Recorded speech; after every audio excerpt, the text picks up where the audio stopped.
What's up, everybody? This is Matt the Misfit. Welcome to the first ever edition of the Misfit Wrestling Podcast. I was going to do this last week, but I was just not feeling it. Hectic week last week. But we are back this week. Well, I am back this week to do my first episode here. SmackDown just finished, but we're not going to start with SmackDown or anything else right now besides the news that just broke as of this recording via Sean Ross app, Fightful.com, and Fightful Select. Go subscribe to Fightful Select. 14 releases from NXT tonight. While SmackDown was in the air, I believe this news broke around like 9 p.m. my time. So I'm going to give you those names right now. First, before we do that, I want you to like, subscribe, leave a comment, share this video online if you want to. Go right ahead. Doesn't matter to me. We will get to Raw, SmackDown, NXT, AEW matches that were announced for SummerSlam this week and stuff like that. So we'll get to that. But let's go through these names here. So I'll start off with the unsurprising names, and then we'll go with the big surprising names later. So some names that I'm not really familiar with, like Zecha Sechihara. Believe that's. I'm sorry if I'm pronouncing this name correctly. His last name is Smith. Don't know much about him, but he was released today. Giant Zanashir was released by WWE. Stephen Smith, another one, not really much familiar with. Asher Hale, I know of that name from 205 Live. I don't watch much of 205 Live, but he is on 205 Live, released. Leon Ruff, former NXT North American champion, had a pretty good run what he was doing on NXT. He was released. Tyler Rust, this is a little surprising. Tyler Rust, who just started to be in the faction of Diamond Mine with Roderick Strong, Malcolm Bivens, and he called him henchman. His other name, it'll come to me. Air Sterling, another name that surprises me a little bit from NXT and on 205 Live. Jake Atlas, another name that surprises me. Kind of. He was doing some stuff here and there. He does surprise me. Now we get the three names that surprise me quite a bit. Currently out with a concussion after the whole thing with Xia Li. Mercedes Martinez, gone. After 1 year with the company, gone. I don't know if WWE wanted her or not that badly, but she signed with the company back in, I believe, let me look this up here. Mercedes Martinez signed with not AEW, NXT last year. If we can look this name up here. Mercedes Martinez signed with NXT last year, signed a contract in January of 2020, debuted for NXT on the January 15th episode. Or returned to the NXT brand, sorry, in the 20. Hang on a second. Let me look at this up here. Yeah. So she signed. All right. So she debuted or returned in the Battle Royal to determine the number one contender for the NXT Championship. I believe this is when Rhea was the champion, which ended up being eliminated by Shayna Baszler. She had a run in the Women's Royal Rumble last year. She earlier this year, earlier this year at the, let's see, what pay-per-view was it? The Takeover Vengeance Day, she was in the Women's Championship Triple Threat match with Toni Storm, who's on SmackDown right now, and the former NXT Women's Champion Io Shirai, who's one half of the Women's Tag Team Champions in NXT. Sorry about that, a little itchy there. She aligned with the Robert Stone brand, didn't last very long. Went to the main roster as a retaliation in that horrible gimmick of Retribution. Didn't last very long with them. went back to NXT, feuded with, like I said, Io Shirai and Raquel Gonzalez for the NXT Women's Championship. Then had a match with Xia Li at Takeover, this past Takeover. Then had another tag match. I think it was a mixed tag with Boa and against Boa and she teamed with Jake Atlas. Oh my God, wow, both of them are gone. So there's that. So there is that. And then we have Bronson Reed, a name that surprised the fuck out of me a little bit. Yes, I would be cursing on here, but Bronson Reed surprised me quite a bit. A former North American champion. This one kind of surprised me because he won the North American Championship. Sorry, I have not been able to talk today. Won the North American Championship earlier this year. I believe he won it in a steel cage match a few weeks ago actually, on NXT TV from Johnny Gargano. And just recently lost the North American Championship to Hit Rose, Isaiah Swerve Scott. Then they recently just lost a match to Adam Cole, which we will get to him a little bit later. He is gone. He recently just did tryout matches on the main roster, getting ready to be called up to the main roster. He'll believe it was him and Karrion Kross, a few other names like Shotzi and Tegan and all those people getting, I guess, call-ups, and stuff. But that's not happening now. And the final name of this list, quite surprising actually, Bobby Fish, former member of the Undisputed Era, former NXT two-time NXT Tag Team Champion. This is surprising me because I'm sure he's had quite a few injuries, but he is. I'm just shocked. This is crazy. So signed. So Adam Cole, Kyle O'Reilly. I can't put Roderick Strong because he was already there. But the original incarnation of the Undisputed Era, Fish, Cole, and O'Reilly, pretty much all signed at the exact same time. Red Dragon went on to win the NXT Tag Team titles.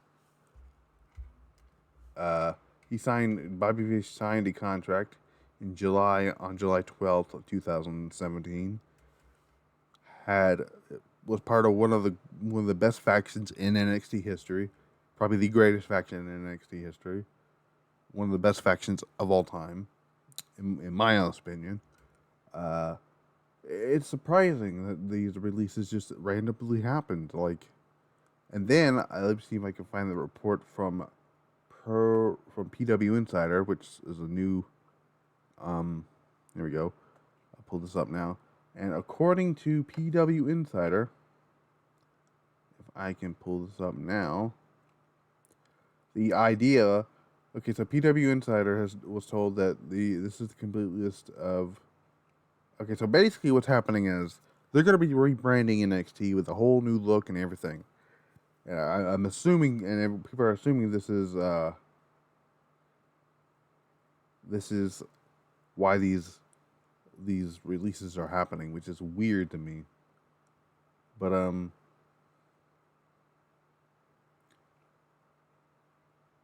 wow, Bronson Reed and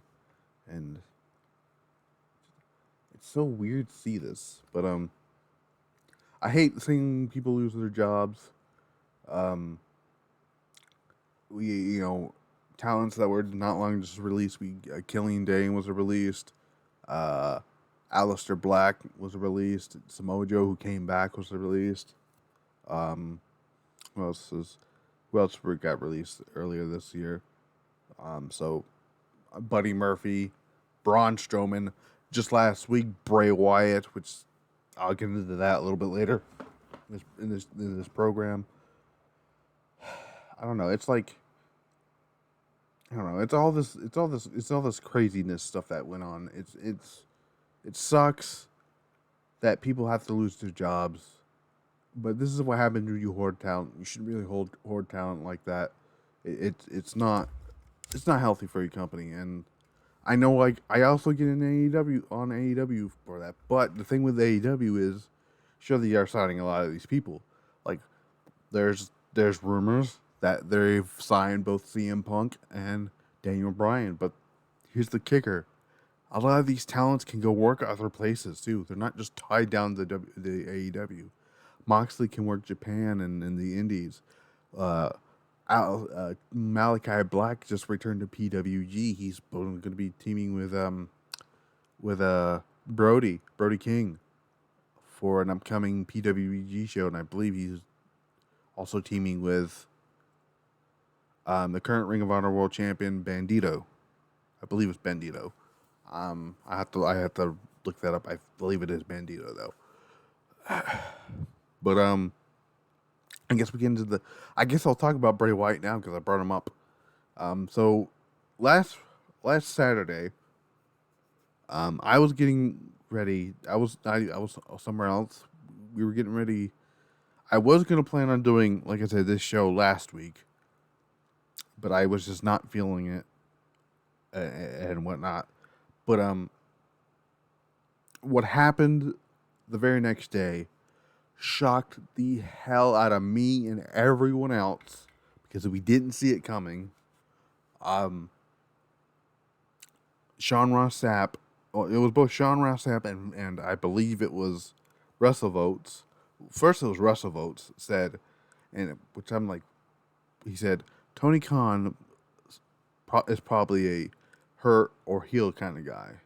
Or I wonder if Tony Khan is a hurt or heel kind of guy. I'm like, what the fuck is he talking about? Are these people talking about? Sean Ross Sapp tweets, "Oh boy." A few minutes later, Bray Wyatt has been featured in Endeavored. I'm like, hold the phone. So let me look up this the Bray Wyatt stuff here because I wanna read some news on that here. Bray Wyatt released. Let's look up this details. Let's see if I can do some. Let me see if I can do the Fightful. Because Fightful had some more stuff on that. If I can pull this up now. Okay.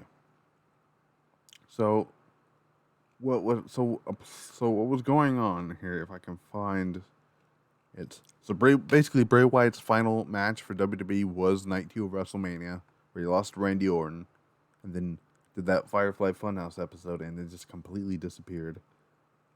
Apparently, he was cleared to come.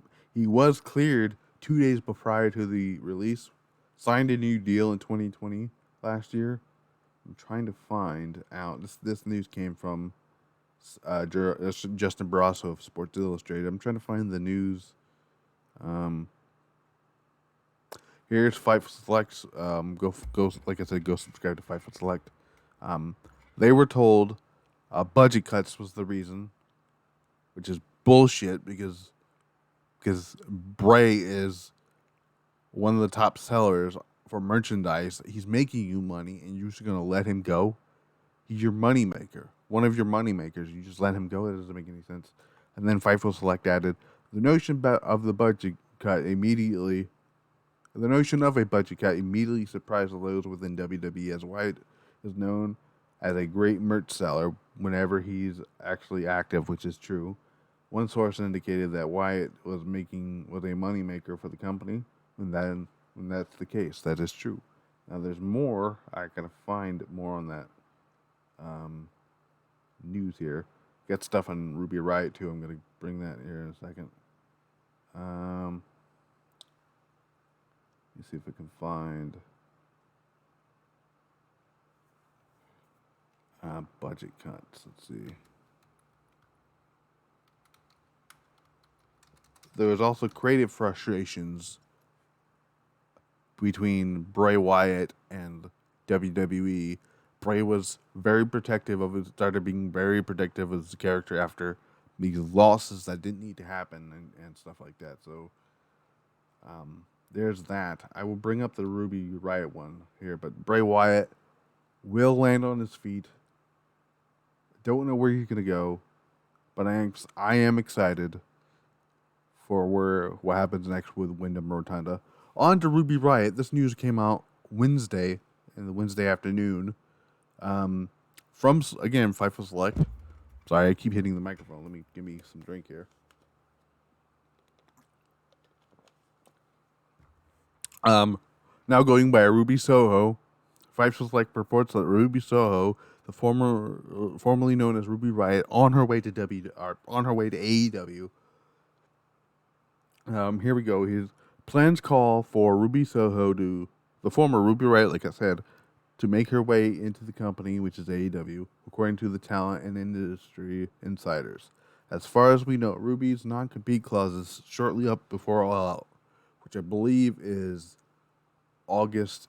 Hang on a second. Ruby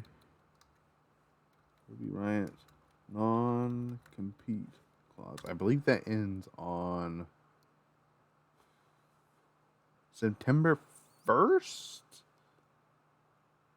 I'm trying to look. I don't want to speculate the actual day of that is, but I'm trying to think what day that is.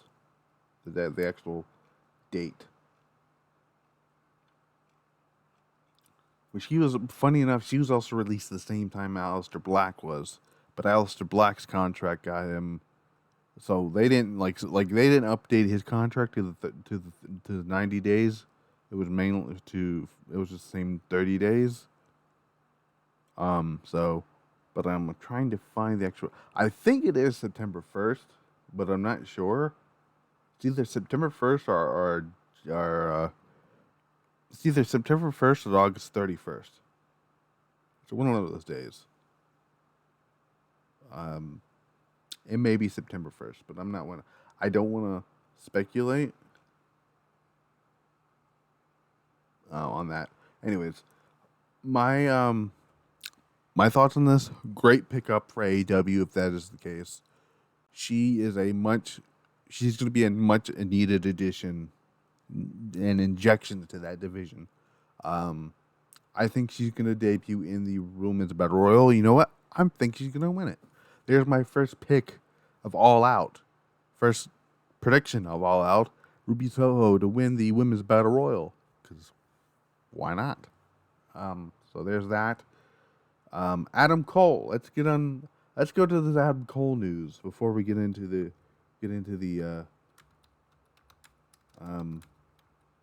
because this is insane shit that's going on here. So let me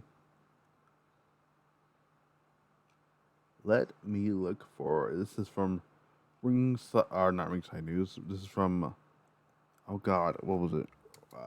Wrestling Inc. If I can find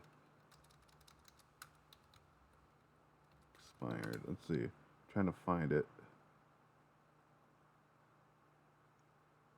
I'm trying to find the report here. Okay, so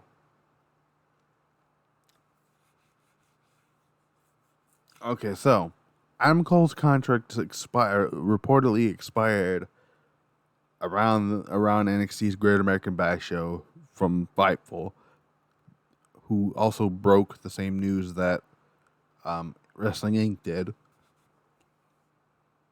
And apparently Cole either did a handshake or signed an extension to get through Takeover with Kyle O'Reilly. And I believe, here we go. And there's more news. There's more news to this. Apparently, now there's two different sides to this other story here with Adam Cole. Cole, according to Meltzer, was offered a contract by AEW, but Tony Khan said that's not true. Because Tony Khan has said in the past that he does not want to do contract tampering. It's not his style. Also, if it was real, if he actually did offer a contract, he wouldn't actually come out and say it. Or he would actually just not even answer the question like he has with the Punk and Bryant stuff. because if he technically hasn't even answered that. He says I can't comment on those, but that's here or there. And then today, not Adam Cole, but Fightful then reported. Sorry, Fightful then reported that Adam Cole had a contract meeting with I believe it's Vince.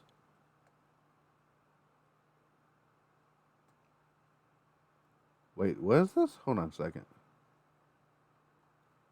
Hang on, what?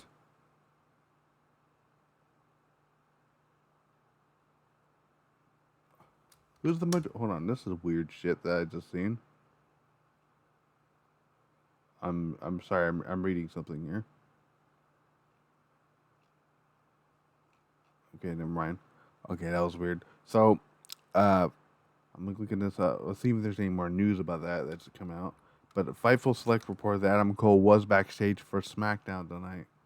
Had nothing to do with SmackDown, but he was backstage to have a meeting with Vince McMahon, probably about his contract. It's kind of weird that know that these releases happened the day of this whole stuff. So, holy shit! All that stuff with Adam Cole and Fightful are live now with their podcast. I'll check that out later. It's crazy. It's just crazy. All that shit is insane. So.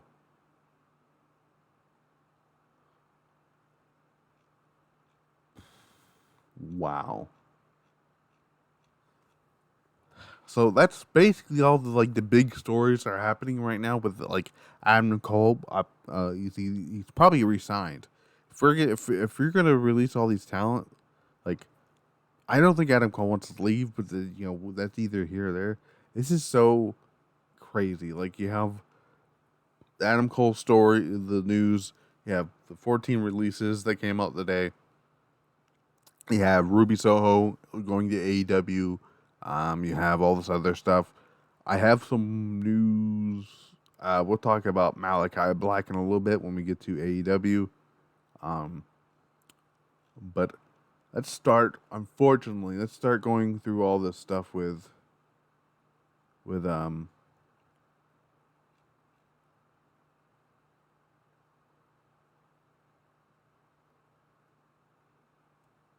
let's go into the results show now, because we gotta run through these quickly. Let me see if I can. Okay, so Raw.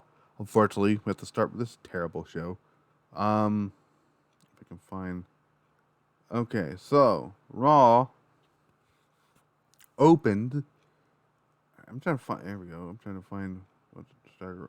So Raw opened with Bobby Lashley, and the champion, the WWE champion Bobby Lashley, and MVP, are basically responding to Goldberg's challenge again. They were in Chicago. They were issuing the challenge, or they were responding to the challenge. Goldberg comes out, which is weird. The Chicago crowd was weird that night because they booed when they were talking about Goldberg. Goldberg comes out, they're cheering and chanting for him. And then we had CM Punk chants. We Want Wyatt chants were quickly edited. Short story here is Lashley threatened to beat up Goldberg's son, which I kind of wanted to see happen. We may get that soon. So that's there. It is confirmed it will be Goldberg versus Bobby Lashley for the WWE Championship, because you can't build new stars, apparently. Then we got the first match of the night, which is Drew McIntyre defeating Veer and Shanky in a via disqualification and handicap match, where Drew was about to beat the goons of Jinder Mahal and then tried to murder them with a sword. So there's that. That's going to be... I don't care about this feud right now. I don't even care about it. I mean, I'm starting to not care. I like Drew McIntyre, but I'm starting to get to that point where I don't care about Drew McIntyre. There's that. Rhea Ripley versus Nia Jax happened on the show for some reason. Rhea Ripley beat Nia Jax via distraction off of Shayna Baszler, who Shayna Baszler was getting cheers because people want Shayna to do something. I should be looking at the camera. I don't know. I'm used to having my camera over here. I apologize. Like I said, I'm used to having my camera here. My camera's over here. They want Shayna to beat the shit out of Nia Jax, move on to bigger things. She should be women's champion already. Like Raw women's champion already. I don't know what it is that Vince doesn't like about Shayna Baszler. Shayna Baszler is one of the most legit people you got on the roster. Don't get me started with that shit. Then we got Mason T-Bar, because they're still a team for some reason, defeating Mansoor and Mustafa Ali. So I'm enjoying the Mustafa Ali Mansoor stuff. But of course, they were in Chicago. The hometown guy, Mustafa Ali, had to lose. Mustafa Ali, sorry, had to lose in his hometown. So that sucks for those guys. I do suspect that whoever the tag team champions are comes the Saudi show in November. Is it November or October that they're playing that show? It's one of those months. I think Mansoor and Mustafa Ali are going to win the tag titles from either. If RK Bro does not win the titles, they're going to win them off of AJ Styles and Omos. So there's that. Tamina, for some reason, defeated a Dewdrop, which is Pepper Niven, because of distraction. Again, another distraction finish. I don't care about this. I don't care about Eva Marie. I don't care about Natalia. I don't care about Tamina. I don't give a shit about the women's tag titles. I don't care about this Alexa stuff. Which we'll get to that. We'll get to that in a little bit. I don't know if they have that on here, but there is a segment, a few backstage segments that I probably won't be on this. Oh, here we go. There it actually is. The following there. Wait a minute. Let me see if I missed any segments here. Yeah, no, I didn't miss any segments yet. So, okay. So basically, after the match, we had Lily and Lily and Alexa Bliss, basically mock the loss. We want Wyatt chance throwing out Alexa Bliss, which will be merely drowned out. Damian Priest versus John Morrison happened for some reason because I hadn't had enough of that since the Royal Rumble. Damian Priest beat John Morrison for whatever reason. It does look like it's going to be John Morrison versus Sheamus at SummerSlam for the US title. That should be good. And then we, for some reason, went into a tag match between Morrison and Sheamus versus Priest and Ricochet because.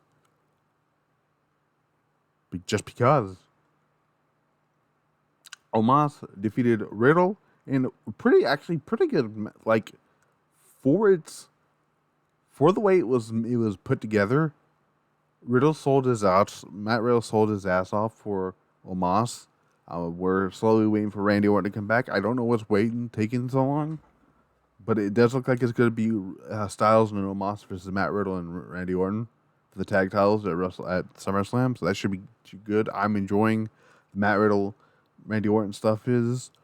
Matt Riddle, I think Matt Riddle is going to be WWE champion by sometime next year. I think Matt Riddle could win the Royal Rumble next year.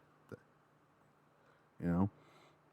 And then we have, for some odd reason, Keith Lee defeating Karrion Kross, because Karrion Kross is now a loser on the main roster. He's nothing like Scarlett. They took that away from him. Scarlett's on the graphic on the website, but she's not. She hasn't been seen since Kross got called up, and I'm worried. Keith Lee did look good though. I mean, it was better than the match last week. I will admit that. Kross beat Keith Lee last week and they had to do 50-50 booking. But I think this week's match was a little bit better. This match was probably their best match since. Actually, it's the best match out of the three they've had. I hated their takeover match. I can't really fault that for that because Cross was hurt, but anyways, there's that 24/7 nonsense shit. I don't care about that. Reggie's entrance is kind of cool, but that's about it. I don't give a fuck about the 24/7 championship. Then we had, I think we had another. Oh, we had a Drew McIntyre segment, which I don't think was put. I don't know. Yeah, Drew McIntyre basically threatened to murder Mahal and the others, and we also had a segment with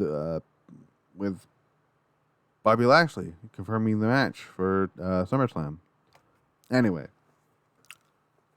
main event here on the main event for the show was I went back and watched it. It was actually a pretty good no holds barred match. I didn't need to see it again, but it was pretty good no holds barred match. It was Raw Women's Champion Nikki Cross. I'm not calling her Nikki Ash. I'm sorry, I can't do that. Versus defeating Charlotte Flair in a pretty good match. Pretty good, championship match. I don't want to see this match again next week, but we're probably going to because WWE. They're in a part of the SummerSlam match that I don't really think should be the SummerSlam match. It should still be Becky Lynch challenging whoever the Raw Women's Champion is. That to me is the better match. For some reason, WWE thinks this triple threat match between Nikki Cross, Charlotte, and Rhea Ripley is what people want to see. People do not want to see Rhea Ripley versus Charlotte Flair for the 700th time. So that's basically how Raw goes off the air. Wins with the swinging neck breaker off the assisted rope, which she used to do as when she was part of Sanity. She called that the Purge. So there's that. We go on to NXT the next night. NXT was not a very good show this week. I don't know. It just wasn't a very good show. NXT opened with Hit Row defeating Legado del Fantasma and via disqualification. When Legado beat the shit out of Sorb Scott and all that, they need a woman. Phantasma does. I think they should get the Selena, not Selena Vega, but Selena, the woman from MLW. I'm not gonna try to pronounce her other names, anyways. So looks like we're heading towards. Well, I don't know. I mean, neither one of them are the tag team champions. So I don't know where they're going with this. I don't know if there's going to be a takeover match. But we'll find out. Rich Holland defeated Ikeman Jiro. I like Jiro. He's great. I love the fact that he wrestles with the jacket on. He's awesome. I'm already a fan of his. Not really much of a fan of Rich Holland. But he came back last week, attacked Ciampa and Thatcher. So, I'm assuming they're gonna continue feuding with them, and I guess they're gonna set that up for that or something with Imperium and turn Imperium face. I don't know. That's this one hurts. Bobby Fish's last match in NXT when he lost to Roderick Strong, which I'm assuming was a great match. I missed most of this match, but he hit the backbreaker to win the win. I love one of the things I like about this new version of Roderick Strong is if you put a submission move on him, and somebody's trying to stop it from happening or trying to tap, Roddy will stop the attempted tap. It's great. I love that. Grizzled Young Veterans defeated LA Knight and Cameron Grimes after LA Knight basically fed Cameron Grimes to the wolves. I'm enjoying the Cameron Grimes, LA Knight stuff. Cameron Grimes is a great babyface foil to LA Knight's heelish $1 Million Championship stuff. Teddy DiBiase comes out at the end of it, basically trying to encourage, Cameron Grimes to man up, basically. First round of the breakout tournament, we got Trey Baxter defeating Joe Gacy, not Joe Gacy. Trey Baxter, I think, is going to win this tournament. They seem like they've got invested with stuff in him. I got to learn more about him through this tournament. I'll learn more about him through the coming weeks. Karrion Kross comes out. Let's see. I think we should. Let's see. We got some other. I'll do some promo. I'll look through the promos too while we're at it here. This may be out of order here. Dakota Kai explains her actions of why she attacked Raquel Gonzalez. It looks like it's gonna be Raquel Gonzalez versus Dakota Kai at NXT Takeover. I hope Dakota Kai wins. I'm just not feeling Raquel Gonzalez. It has nothing. It's not because she beat Io. It's just I don't see it in her. Like, she's strong. So what? And if they have her lose, if they have Dakota Kai lose after building this up, just to have Dakota lose at TakeOver, I'm going to be pissed because you sacrificed the undefeated streak of Xia Li for this. Didn't need to do that match last week. Or was it last week? It was 2 weeks ago. Whenever they did that match. Could have just done somebody else. I believe Saray is supposed to wrestle next week. Saray, I like Saray. She does remind me of Kairi Sane. A little bit. Like, she's just adorable. Saray, I believe, is facing... Who is Saray wrestling next week? Let me... NXT matches... next week.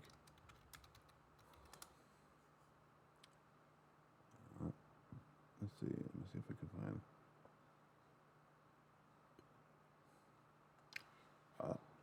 Let's see. I believe Saray is supposed... I'm pretty sure Saray's in wrestling next week, but I'm not sure who she's wrestling. Let me see.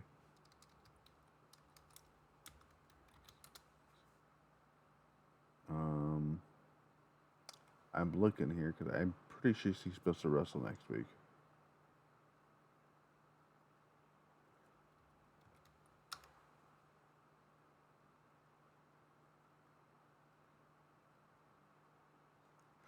Oh yes, all right. Yeah, okay. Here's what's happening next week. I'll have that set for later. So there's that.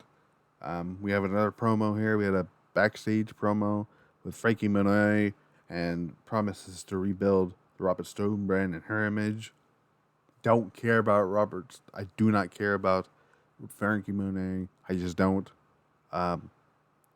Let's see. So there's that. I'm not going to offer these exclusive things here. Io Shirai and Zoe Stark tried to bond over sushi. Made the mistake of mentioning Kairi Sane. You don't know Kairi Sane. This is weird. I'm all for Io's not getting anywhere near the main roster, but I don't know. I like Zoe Stark. I don't know. This is so weird. We also had a Candice LeRae,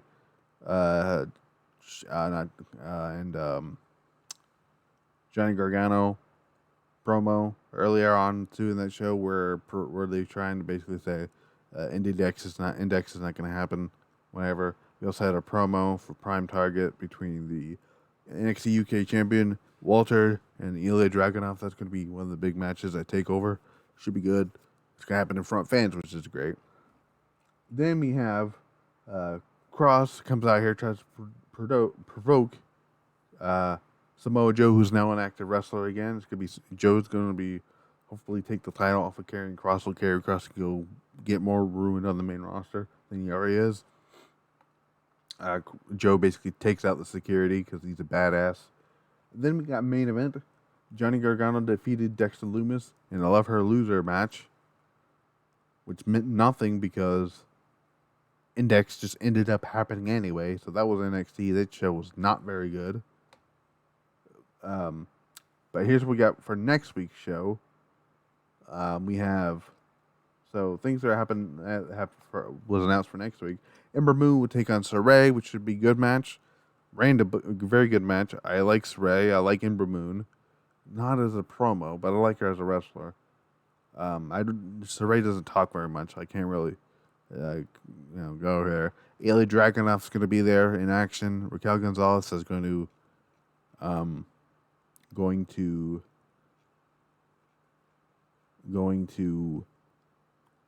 talk about Dakota Kai. So that's going to happen there. I'm not going to cover AEW Dark and our Dark Elevation because I just don't care about. I don't watch those shows at all. We will talk about Rampage in a bit if I can find. All right, so here's AEW Dynamite Homecoming. We're gonna go through this show now. Or do you want to go through SmackDown? I can go through SmackDown. Let's go through some. That's a good idea. Let's go through SmackDown now.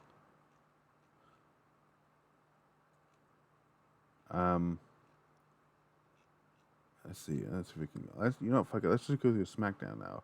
So here's SmackDown. SmackDown opened up. This is a fresher up in mind. SmackDown opened up tonight with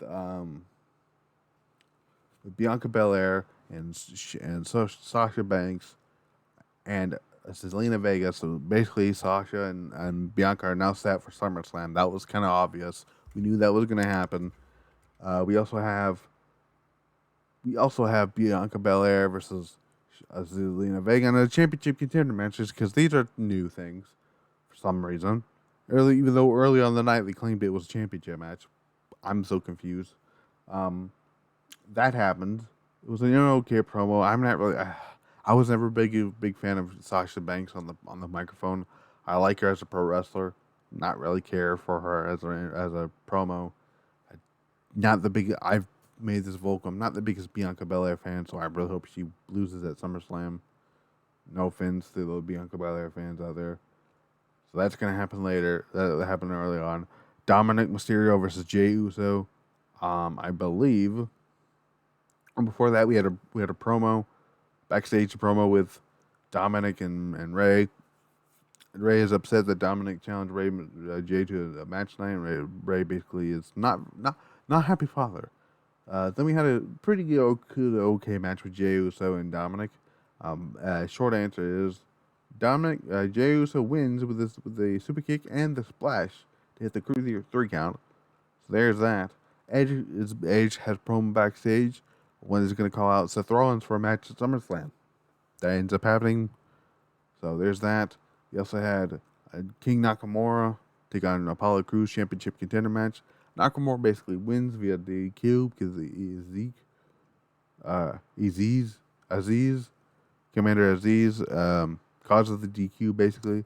So I'm assuming it's going to be Nakamura and Apollo Crews at SummerSlam. Hopefully Nakamura wins the title because Apollo Crews has done nothing with that title since winning it at WrestleMania. Caleb Braxton is outside Roman Reigns' locker room. Paul Heyman has had enough of her shit basically. Basically, that's all you need to know. She has enough of their shit, but it's gonna pay attention to Finn Balor. So there's that. It's gonna be Cena versus Cena Roman SummerSlam, whatever. Tamina versus Tegan Nox. For some reason, Tegan Nox wins via roll up because the most devastating move in all sports entertainment. Roll up. There's that. Tegan Nox wins, brings the momentum. Tegan Nox and Shotzi Blackheart are pretty much undefeated against the women's tag team champions. Just give them the fucking title match. Take the titles off of Tamina and put them on actual people that I actually care about, please. And then you got Adam Pearce backstage. Same thing, like Adam Pearce, Sonya Deville. Sonya Deville is great in this role.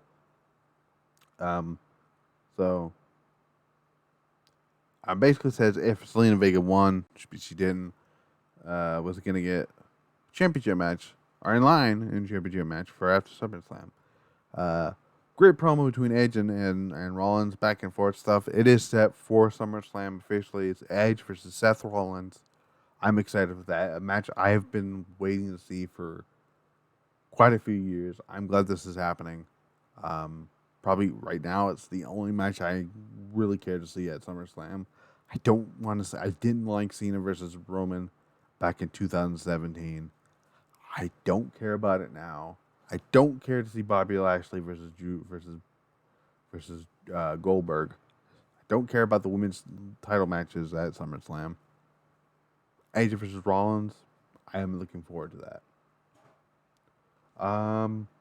Finn Balor backstage basically is mad at Baron Corbin because Baron Corbin's depressed. I don't know. I'm not the biggest Baron Corbin fan. He blocked me on Twitter. Fuck him. He's mad at Cena, basically, because me and Cena took his spot. It's true. It happened. We got a commercial break. We got the Street Profits versus Dolph Ziggler and Bobby Roode for some reason. I'm just going to cut the straight.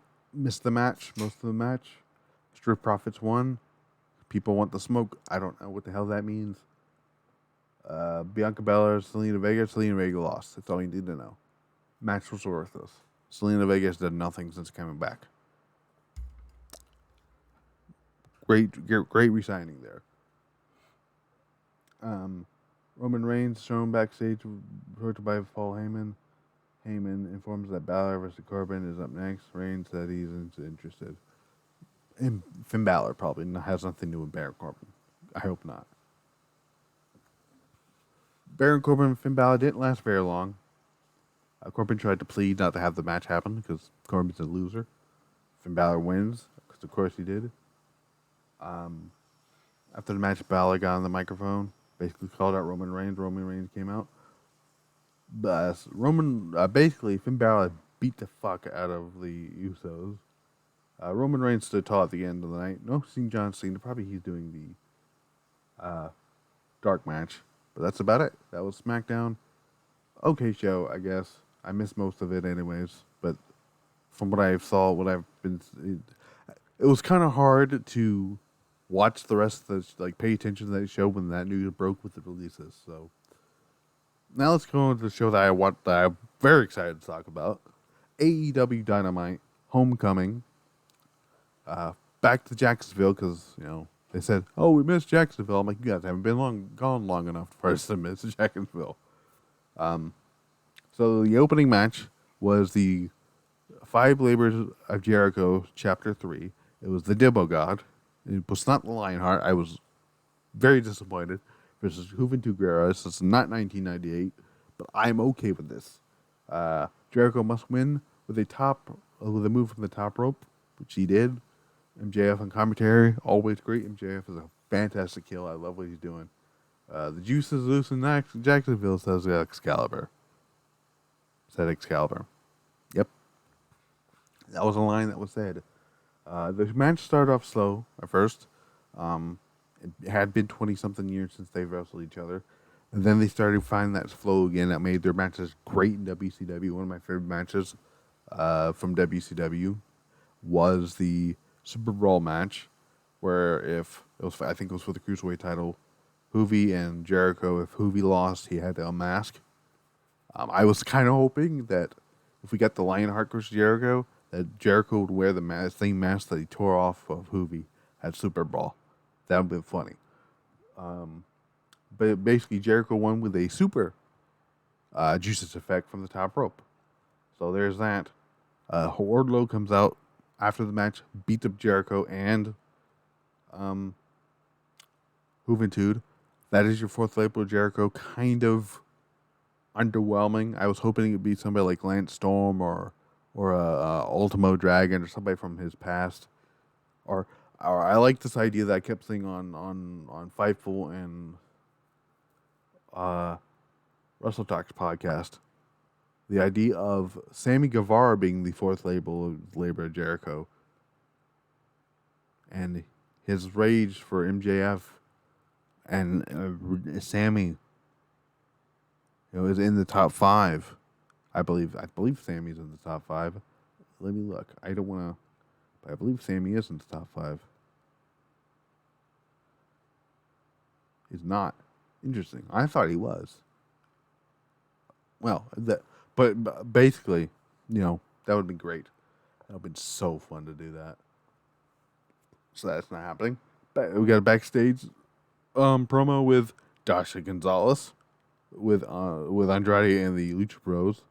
No, it wasn't the Andrade and the Lucha Bros. It was just Lucha Bros and Alex and Alex. But the Lucha Bros did show up. Pac wasn't there. Wasn't there for some reason. So basically, Andrade and Chavo Guerrero comes up, interrupts them. But we're reminded that by Ray Phoenix that the Lucha Bros work for nobody. They're trying to get the services of the Lucha Bros into whatever this faction that Chavo and Andrade. I'm thinking Andrade is trying to start his own LIJ in Los Ingobernables in AEW. If that's where they're going, I love to see that because then that can bring in Naito and Takahashi and Sonata. I want to see that because that forbidden door is open. Let's see what we got. Tony Schiavone is backstage with the Dark Order, trying to talk about their loss from last week. Hangman comes in, apologizes to the Dark Order for losing last week. He says, "I have to do this for myself, guys. I think it's best that we go part the ways. I know we're friends. I love you guys, but I think we're done for now." Then Paige walks off. The rest of the Dark Order try to go after him. Uno's like, "Nah, let's give Paige his space." So I love the story with Hangman Page, the Dark Order, and the Elite. It's some of the best story. It's one of my favorite storylines right now, outside of the Roman Reigns stuff. Then we have a trios match. It's Eddie Kingston, Jon Moxley, and Darby Allin with Sting versus Daniel Garcia and the former Ever-Rise, which is now 2.0. Now Matt Lee and Jeff Parker. One of my favorite moments of this match was I believe it was Jeff Parker. I could be wrong though, but I believe it was Jeff Parker. No, it was Matt Lee on the outside. On the outside in front of Sting and said, "Oh my God, are you the real Sting?" And then bam, suicide dive from Darby Allin. It was so fun. It was so great. I love it. It was a pretty good match. Obviously the baby faces won. Darby Allin is more than likely going to have a match with a certain Chicagoan at All Out. I'm not 100% sure. I don't even know what Moxley or Eddie Kingston are doing at All Out.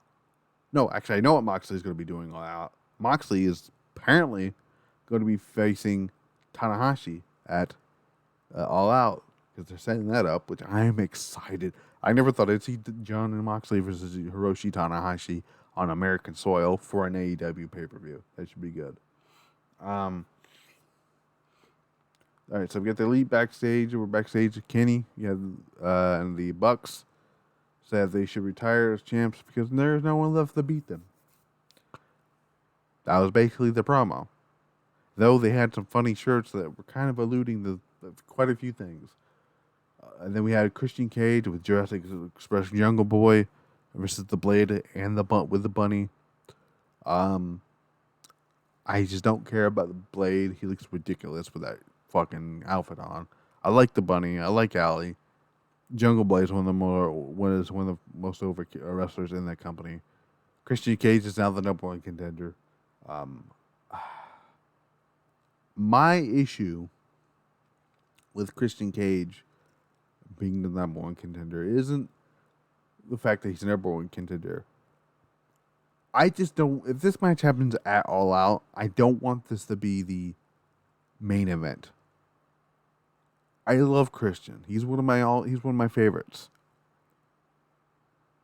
It shouldn't be main eventing one of the biggest shows of the year. If CM Punk is coming back to wrestling and his first match is going to be at All Out, and we're not getting Page versus Omega, should put whatever match Punk is doing last. That's just me. Anyway, Tony Schiavone is a busy cat during the show. In the ring, interviewing Britt Baker. I'm going to be honest with you. I'm not the biggest Britt fan. I'm still not the biggest. I'm not really good. Not really that big of a Britt Baker fan. Again, it has nothing to do with her being cheated. I just don't really, it's not my cup of tea for her. Red Velvet comes out. I guess we're gonna have the first match for Rampage, first episode Rampage next week, which I will be covering in this podcast. It's gonna be her and Red Velvet for the not the NWA, the AEW Women's Championship. We also got the broadcast team for that. It's gonna be Taz, Excalibur, Chris Jericho, and who's the other one? Big Show? I think it's Big Show. Let me look that up here. I don't wanna. Oh no, it's Mark Henry. That's who it is. Okay, so I remember who it is now. It's Jericho, Excalibur, Taz, and Mark Henry. All right. Chavo Guerrero backstage with Andrade and Dasha. Alfredo gets in here and gets his ass beat. Basically, is what happened. We got a video package here. The Murdoch Monster beat the shit out of Dan Lambert, so he can get his ass whooping again next week, which is going to be great. Tony Schiavone interviews Hangman Page. Interrupted by the Elite. The Elite basically just beats his ass. The Dark Order tries to come out. Stu and Uno's like, we gotta let this go. Frankie Kazarian comes in and just fucking clears house the Elite Killer. My thing is, why just give Frankie Kazarian the championship match on one of these shows? So they are writing Hangman Page off.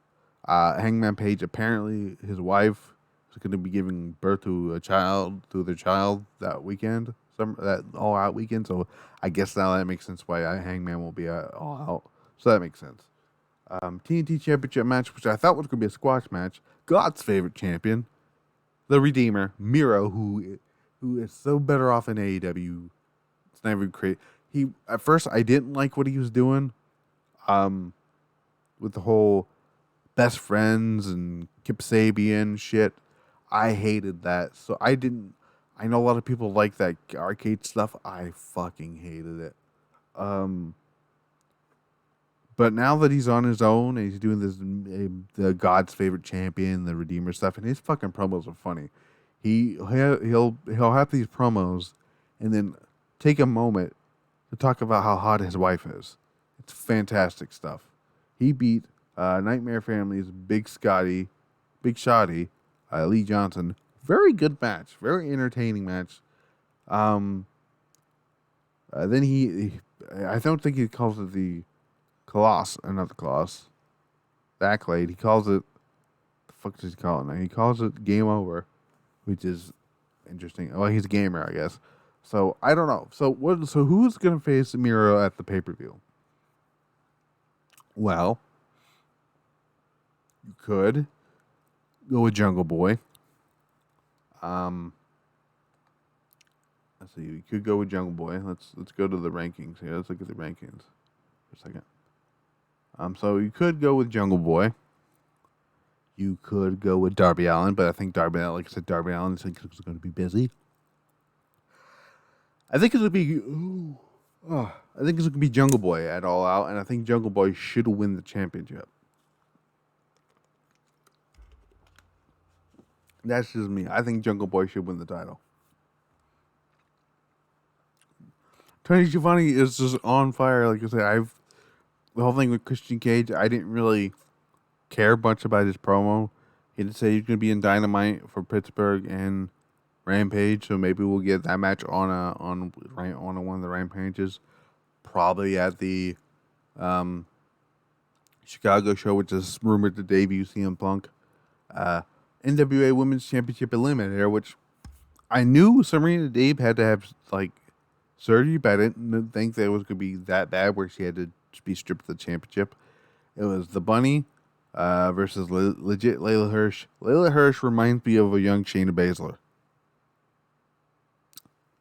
Now I say that knowing that Layla Hirsch is 24 years old. And how old is Shayna Baszler? Shayna Baszler is 40. So she reminds me a little bit of a young Shayna Baszler. Layla Hirsch won. Of course, she's going to be facing Camille, the current women's champion. I don't know. I don't actually follow NWA, so I don't know how she won the title. But it's going to be her and Layla Hirsch at the Empowered pay-per-view for NWA. Good for them. Mickie James is getting the thing she wanted because WWE fucking hates women wrestling, apparently. Nyla Rose also shown at ringside. Chris Statlander turned. I guess I could do something with Chris Statlander and Nyla Rose. I should mention something with Britt Baker. I do think it could be Britt Baker versus Thunder Rosa at All Out. In the meantime, put Britt Baker against people like Nyla, Red Velvet, and Chris Statlander when you do that. What is her standings right now? Because Thunder Rosa is the number one rank here, so you can put Britt Baker against Ty Conti and the other one. Hikaru Shida's back in the 500, top 5. That's good. And that's the main event. This is what I wanted. This is something I wanted to talk about right here. All right, so we had the in-ring debut for AEW. Malachi Black taking on the American Nightmare, Cody Rhodes. Malachi Black looks like a star in this entrance. He has a fantastic entrance, as always. He always gets a great entrance. Great looking, cool looking mask. Cool entrance theme, which is different from what I thought he was going to come up with, because the one he showed us on his streams, I thought that's one of the theme he was going to use. Great shit. Match starts. 90% of the match is Malachi Black working on the knee. Then we get a high knee, like a knee, like a V trigger into the face while Cody's on the top rope. Cody goes flying through the table, the ringside table, the timekeeper's table. Cody Rhodes barely gets in before the 10 count. Black Mass gets out. Black Mass, but he calls it the Sin Eater now. And just puts his foot on Cody for the 1, 2, 3, 5 minutes. Actually, I'm going to bring up the exact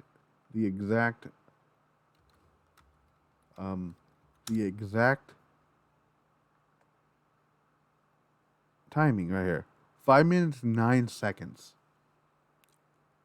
It's over that quickly, which reminded me of a little bit of Brody Lee when Brody Lee won the TNT Championship from Cody. Dominating faction. Then Cody had this weird, long, drawn-out promo about stuff. Then got hit in the back with the crutch by Malachi Black. I don't know what Malachi Black is going to do it All Out. I'm assuming he's going to be on the show. I would like to think he's going to be on the show. I don't know who he would wrestle, though. He probably won't be wrestling Punk. Or Darby, because Darby's going to be wrestling. Seems like he's wrestling Punk. The AEW doesn't want to do heel versus heel with Miro. I wouldn't put Black immediately in the world title picture. I don't know what they're going to do with Black at All Out. I would have Black be the first to challenge. I know it should be. I know a lot of people say MJF should be the choice. But I think once Paige actually wins the championship, I think it should be Malachi Black that wins it from Paige. That's just me. But that was AEW Dynamite as a whole. AEW Dynamite was the better show of the week, in my opinion. SmackDown's been lacking as of late. SmackDown kind of suffered a little bit with the releases.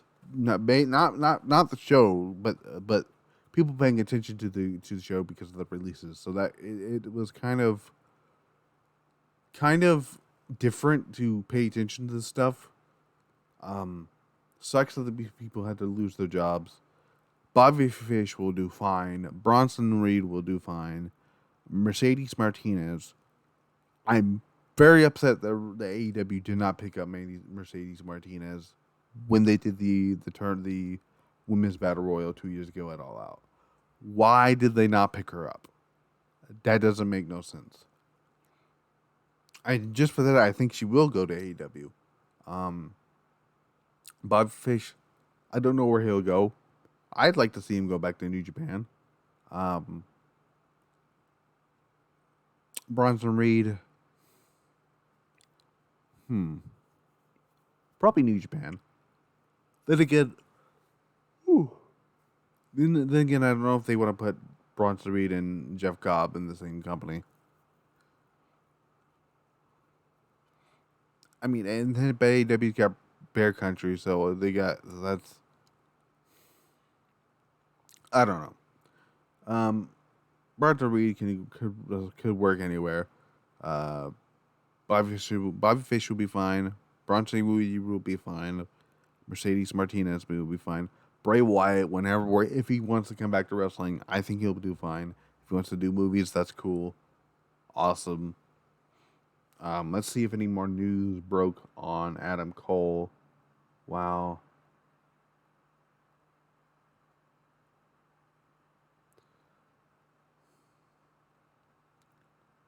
Hold on, hang on, tweeting some of my friends here. So I'm looking up something here. Io Shirai tweeted.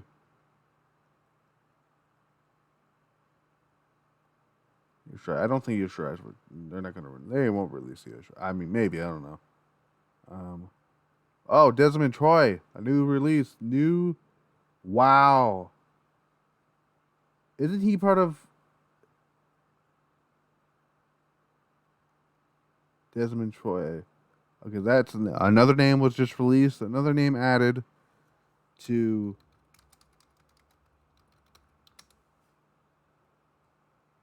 another name was added here.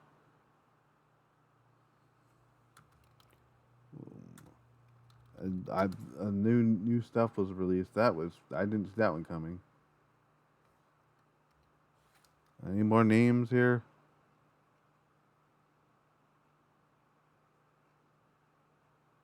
Ooh.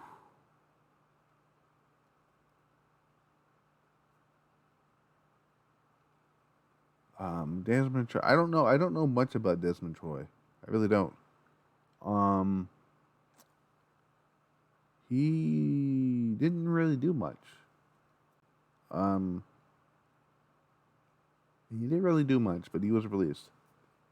There's another name released. Wow. I had to look before I ended the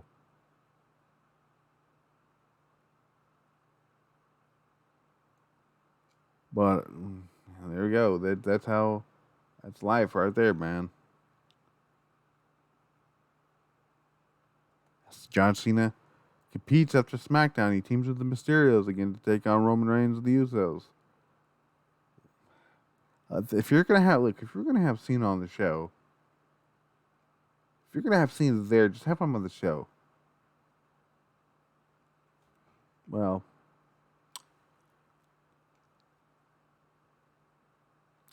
Desmond Troy apparently Desmond Troy did some stuff for New Japan. For what the fuck's that damn 205 Live. So I think it's a 205 Live wrestler, if I'm not mistaken here. Hang on a second. Let me look here. So it's 205 Live down to. Okay. Brian Kendrick doesn't even wrestle there. He's more of a producer now. He retired. 205 Live has 3 people on the roster. 4 if you want to count Kushida. Hopefully, this is the end of the releases. If there is more, I'll let you guys know in like the comment section or whatnot. But yeah. Anyways, I've been Matt the Misfit. I hope you've enjoyed my first podcast episode of Misfit Wrestling Podcast. Next week we will be having a new show added to the whole thing of going through here. Like I said, I know I did say that I may cover NXT UK, and like I said, nothing really if a title change happens. I'm not really a big avid NXT UK watcher. Like if I did this podcast when Mako Satomura won the title, I would have covered that, but I didn't. So, I am Dark and Elevation. I won't cover Dark and Elevation because they won't be as canon because they're not on television. I will cover Rampage next week. That's starting next week. 1 hour show. I don't know what else is going to be on that show. There's going to be a different feel. It's going to be. I'm going to take this as their version of Thunder, but it's going to matter because Thunder didn't matter, but Rampage will. Anyways, I'm been Matt the Misfit. Hope you enjoyed my first episode of the Misfit Wrestling Podcast. I will see you here next weekend. Hopefully, this will likely go live tonight or tomorrow. Depending how I feel. It'll probably be up by tonight. But I will see you guys next week for hopefully no more releases. And the debut of AEW Rampage. I will start shooting these shows, recording these shows immediately following the SmackDown. Well, immediately following Rampage. So, anyways, yeah. Peace out, guys. Follow me on Twitter, Instagram. Subscribe, like, and do the thing. Peace.